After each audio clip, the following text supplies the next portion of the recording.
کچھ درویش ہیں، درویش اللہ والے، جنہوں نے واقعی بند کیا ہوا ہے اپنے اوپر خواہشوں کا دروازہ. وہ کہتے نہیں دروازہ نہیں کھولنا ورنہ یہ دوبارہ بند نہیں ہوتا. یاد رکھ لینا. کچھ درویش ہیں جنہوں نے اپنے اوپر دروازہ، خواہشات کا دروازہ اپنے اوپر وہ نہیں کھولتے. ایک سلطان یحییٰ نام کا بادشاہ گزرا ہے. عرب کے کچھ حصوں کا حکمران تھا تو اس کو بڑا شوق تھا لوگوں کو بانٹنے کا. دو قسم کے لوگ ہوتے ہیں نا، کچھ کو جمع کرنے کا شوق ہوتا ہے، کچھ کو شوق ہوتا ہے کوئی روٹی کھا لے. حضرت ابراہیم علیہ السلام بغیر مہمان کے کھانا. کچھ ایسے بھی ہوتے ہیں جن کے گھر بندہ چلا جائے تو پتیلی پہ ڈھکنا دے لیتے ہیں. اپنا اپنا فرق ہے نا جی، ہر آدمی کا اپنا اپنا ذوق ہے. منت کرتے ہیں کسی کی. مجھے بڑی بات پسند ہے شیخ سعدی کی، قرضے لے لے کے مہمان نوازی کرتے تھے. ایک دن سارے مقروض کٹھے ہو گئے، کہنے لگے بابے پیسے دے.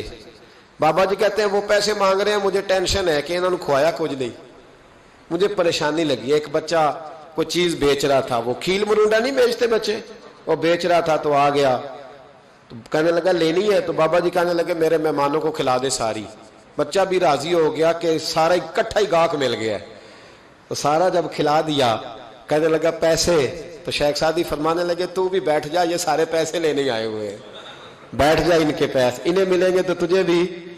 تو بچہ رو پڑا، رویا، کہنے لگا میں تو یتیم ہوں، 4 بہنیں چھوڑ کے آیا ہوں، اماں کی دوائی بھی لے کے جانی، مجھے تو پیسے چاہیے. بچہ رویا تو شیخ سعدی کا ایک مرید آیا، اس نے لا کے نظر پیش کی، کہا حضور یہ نذرانہ ہے. 400 دینار لایا. تو حضرت سعدی نے سب کو دیے، بچے کو بھی دیے. سب لوگ چلے گئے تو ان قرض لینے والوں میں سے ایک بندہ سمجھدار تھا، حضرت سعدی کے پاس آ کے کہنے لگا بابا سمجھ نہیں آئی، ہم برسوں سے لینے آ رہے تھے مل نہیں رہے تھے، کتنے مہینوں سے مانگ رہے ہیں نہیں مل رہے تھے، آج فٹافٹ مل گئے. تو شیخ سعدی بزرگ تھے نا تو بزرگوں والی بات کر گئے. کہنے لگے تم میں رونے والا کوئی نہیں تھا نا، پوری مجلس میں ایک بھی رونے والا ہو تو سب کا کام بن جاتا ہے. رونے والا عاشق دا کم رونا توڑا، اے بنا رویو نہیں منظوری، بنا رویو نہیں منظوری تے بنا رویو نہیں منظوری. عاشق سدا ہی روندا رہندا، پاویں وصل ہوئے تے پاواں دوری کا. رونے والا ایک آ گیا ہے تو سب کا کام بن گیا ہے. تو کچھ لوگوں کو شوق ہوتا، بادشاہ کو سلطان یحییٰ عرب کے کچھ حصوں کا بادشاہ تھا، شوق بڑا تھا لوگوں کو کھلانے پلانے کا، بڑا شوقین تھا، بڑا بانٹتا تھا. اور کئی دفعہ معاذ اللہ اس پر فخر بھی کرتا تھا جو نہیں کر، تکبر سے بھی کہتا تھا بڑی جائیدادیں آؤ جس نے لینا ہے، تکبر بھی کرتا تھا معاذ اللہ جو نہیں کرنا چاہیے تھا. ایک دن جامع مسجد کے باہر کھڑے ہو کے نا بانٹنے لگا. کوئی فقیر آیا تو ایک مٹھی بھر کے اشرفیاں دے دی، کسی کو سونا دے دیا، کسی کو چاندی دے دی. ایک درویش بابا جی کونے میں بیٹھے ہوئے، اسی کسی دے کچھ بھی نہیں لگ دے، کوئی ضرورت نہیں، کونے میں بیٹھے. آپ یقین کریں، آپ تھوڑا سا رخ ادھر کریں دنیا پیچھے پیچھے ہو جاتی ہے. اگر آپ پیچھے بھاگیں گے تو آگے دوڑ کے بھاگے گی. یہ مزاج ہے قوم کا، کسی کا حال پوچھ لیں وہ بگڑ جاتا ہے، کہتا ہے مجھ سے کوئی کام ہوگا تبھی تو پوچھا ہے. اور آپ چپ کر جائیں، خاموش ہو جائیں، یہ بھی بڑی مصیبت ہے. کہ پیار کر لیں تو اس کا بھی نقصان دیکھنے میں آتا ہے. کہتے ہیں پتہ نہیں میرے اندر کیا لالچ ہے، کیا خوبی ہے جس وجہ سے مجھ سے اتنی محبت ہو رہی ہے.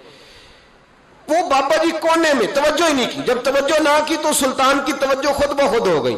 سلطان یحییٰ کہنے لگے بابا کوئی قابل توجہ آدمی ہے، سب لوگ لائنوں میں لگے ہوئے بھاگ رہے ہیں، بادشاہ آیا ہے. یہاں تو شادی پہ کھانا کھل جائے تو بڑے بڑے امیروں کا پتہ چل جاتا ہے کہ بننے کیا لگا ہے. کہتے پتہ نہیں دوبارہ چھوٹے گوشت کی ٹرے آئے گی کہ نہیں آئے گی. اور اتنا سارا رکھ لیتے ہیں کہ علمان والحفیظ، بڑے بڑے امیروں کے پول کھل جاتے ہیں، پتہ چلتا ہے کتنے تگڑے امیر ہیں. تو جب اس نے کہا شرفیاں، سونے، ہیرے، جواہرات، تو جو نہیں تھے فقیر وہ بھی لائنوں میں لگ گئے. لیکن وہ فقیر پھٹے پرانے کپڑے، سانو تخت ہزارے دی لوڑ کیے، نالے کی لگے شہر بمبول دے نال، اسی اپنی بال کے سیکھنے، سانو کی لگے کسی اور دے نال. اور اقبال نے اس کی تشریح کی. اقبال کہنے لگے ہوا گو تند و تیز ہے لیکن چراغ اپنا جلا رہا ہے. ہوا گو تند و تیز ہے، تیز ہوا میں چراغ نہیں جلتے. ہوا گو تند و تیز ہے لیکن چراغ اپنا جلا رہا ہے. وہ مرد درویش حق نے جس کو عطا کیے ہیں انداز خسروانہ، فرماتے ہیں جسے اللہ نے بے نیازی دے دی، لالچ سے دور کر لیا، وہ کسی کی پرواہ، وہ اپنا چراغ جلاتا ہے. اپنی مٹی پہ چلنے کا سلیقہ سیکھو.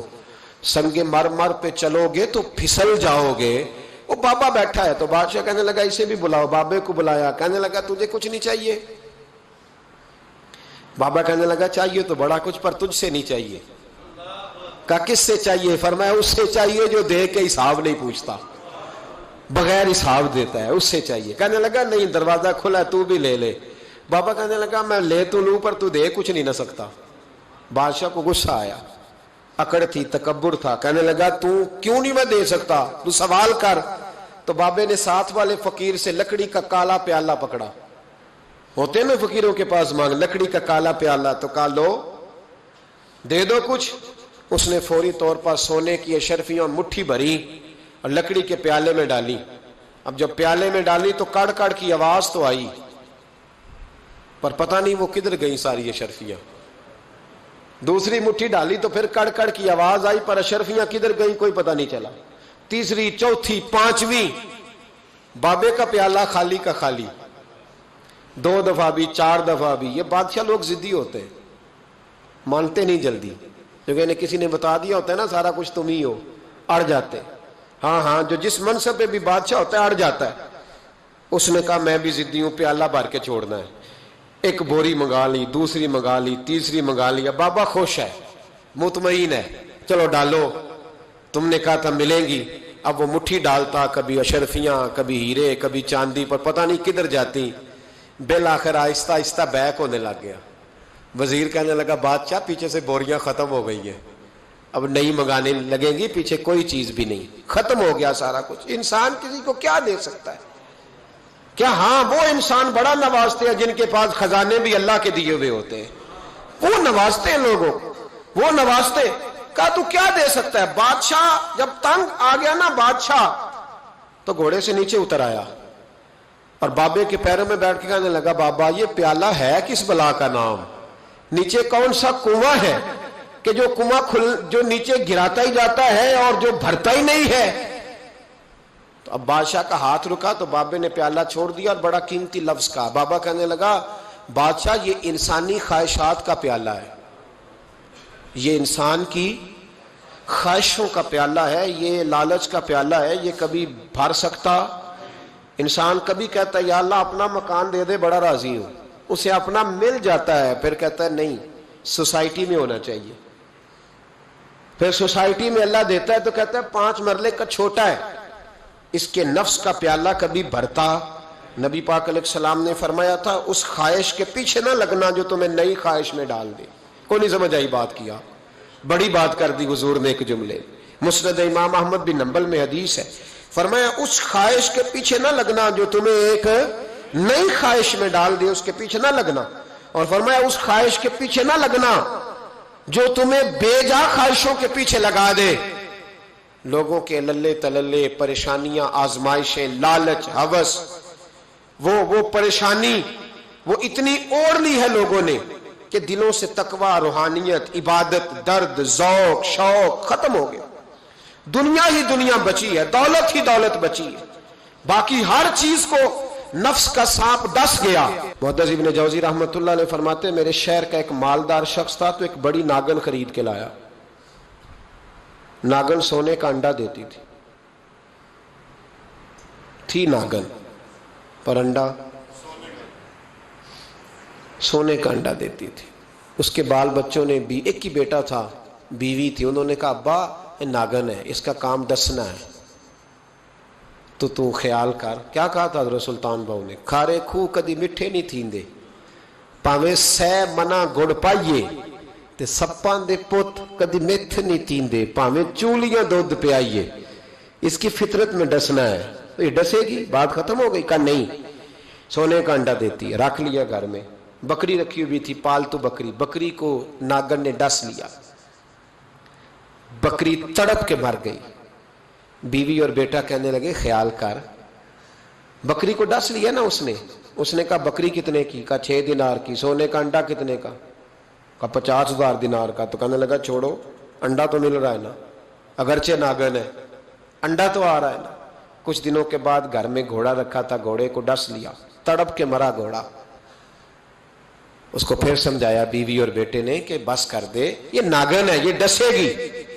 اس نے کہا گھوڑا کتنے کا؟ کہا 20 دینار کا۔ تو انڈا کتنے کا؟ 50,000 دینار کا۔ تو چھوڑو گھوڑا، مرنے تو نیا لے آئیں گے۔ اللہ اکبر۔ ایک نوکر گھر میں رکھا تھا جانوروں کو چارہ ڈالنے کو۔ اچانک اس نے چارہ جو اٹھایا تو اندر وہ ناگن بیٹھی تھی، اس نے ہاتھ پہ ڈسا، غریب نے چیخیں ماری، چیخیں، پر غریبوں کی چیخیں لوگوں کو سنائی نہیں نہ دیتی، غریبوں کی چیخیں لوگ دروازے بند کر لیتے۔ لوگوں نے اس لیے کالے شیشے لگائے ہیں کاروں کو کہ غریبوں کی چیخیں نہ دکھائی دے نہ سنائی دے۔ ناگن نے ڈسا، چیخنے لگا نوکر، لیکن غریب کا خون بھی سستا ہوتا ہے نا، اس کا سارا وجود زہر سے پھٹ گیا۔ لیکن مالک کو ترس نہ آیا، کہنے لگا نیا ملازم آ جائے گا۔ اب بیوی اور بیٹے نے پیروں میں بیٹھ کے سمجھایا کہ بس کر دے، اس کو چھوڑ دے کہیں یا مار ڈال، یہ ناگن ہے۔ اس نے کہا پاگل ہو گئے ہو، کبھی سونے کا انڈا دیکھا ہے؟ سونے کا انڈا دیتی ہے۔ وقت گزرنے لگا، چند مہینے سکون کے گزرے، لوگ بات بھول گئے۔ ایک دن سویرے سویرے کمرے سے ماں کے رونے کی آواز آئی، اور جب اماں چیخی خاوند دوڑا تو کہنے لگی لے تیرے سونے کے انڈے بچ گئے، اور وہ دیکھ میرے بیٹے کو ڈس کے بستر سے اتر گئی ہے، وہ دیکھ میرا اکلوتا بیٹا۔ ابھی بیٹے کو اٹھا کے طبیب کے پاس لے جانے ہی لگے تھے، وہ اپنے گھر کے دروازے تک پہنچا تھا کہ جناب اسرائیل پہلے تشریف لے آئے۔ اب جب واپس آیا، بیٹے کا جنازہ بڑا مشکل ہے باپ کے لیے اٹھانا، بڑا مشکل ہے، بڑا مشکل۔ رونے لگا، چیخنے لگا۔ ایک بیٹا وہ بھی پردہ کر گیا، جنازہ اٹھا، لوگ اس کو دفن کرنے کے لیے نکلے تو ماں نے بھی سارا سامان سمیٹا، ماں نے بھی۔ واپس آ کے کہنے لگا تو کہاں جا رہی ہے؟ کہنے لگی اس ویڑے میں، اس صحن میں میرے بیٹے کی موت ہوئی، یہاں سونے کے انڈے بچے پر میرا بیٹا نہیں بچا، میں نے اس آنگن کو کیا کرنا ہے جس میں سونا تو پڑا ہو پر بیٹا ماں پکارنے والا ہو ہی کوئی نہ، میری تو ساری آرزویں اجڑ گئی، تیرے لالچ نے ہر چیز تباہ کر دی۔ کہنے لگا میں اسے مار ڈالوں گا، نکال دوں گا۔ اب کیا فائدہ، تو ختم ہو گئی بات۔ دے قدراں کچھ قدر نہ جاتی، کیتی خوب تسلی ہو، دنیا دار پجاری زر دے، کتیاں دے گل ٹلی ہو، اب کیا فائدہ۔ بی بی نکلی تو شخص چوک میں آیا، ڈنڈا لیا، ناگن کو مارا۔ اور ابن جوزی فرماتے ہیں وہ پاگلوں کی زندگی بسر کرتا تھا، اس کے دائیں بائیں سونے کے انڈوں کا ڈھیر لگا ہوتا تھا، وہ لوگوں کو کہا کرتا تھا میرے جیسے لالچی نہ بننا، میرے پاس نہ بیوی بچی، نہ بچے بچے، نہ گھر بچا، نہ کوئی وفادار بچا، ہاں میرے پاس دولت بچ گئی۔